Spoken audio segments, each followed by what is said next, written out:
На самом деле нам очень приятно, что сегодня на территории братской Южной Осетии впервые проходит столь знаковое мероприятие, первый международный экономический форум. И то, что мы сегодня наблюдаем на полях этого форума, это нам дает еще раз большую возможность рассказывать, говорить, предлагать, обмениваться мнениями о том, как развивается и как будет дальше развиваться Южная Осетия. Мы сегодня представлены широкой делегацией из Республики Абхазия, участвуем практически во всех дискуссиях, являемся модераторами на отдельных дискуссионных площадках.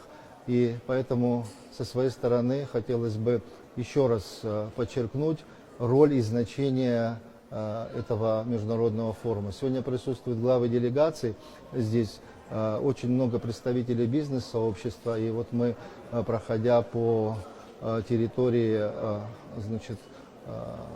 форума, самого площадки форума, очень часто обращаем внимание на том, какой интерес и в какие отрасли экономики проявляют интерес инвесторы. И здесь можно смело сказать, все, что сегодня демонстрирует и предлагает Южная Осетия, является очень ключевой позицией для бизнеса.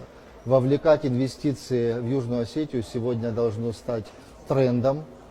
Я знаю о том, что меры государственной поддержки осуществляет правительство Южной Осетии в различных формах, эти меры государственной поддержки, и они являются комфортными для инвестора. Уже много проектов здесь реализовано, часть из них, несомненно, представлена на площадках форума. Здесь и перерабатывающая промышленность, здесь и туристическая сфера. Нам еще раз напомнили и рассказали о тех возможностях рекреационных и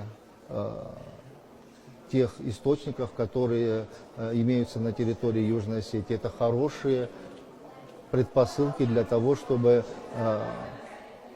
получать оздоровление здесь, в республике, строить на основе вот этой миссии санаторно-курортные объекты, объекты туристической инфраструктуры, экотуризм. Это все перспективные направления, которые, я уверен, что будут развиваться. И уверен, что здесь найдутся инвестиции.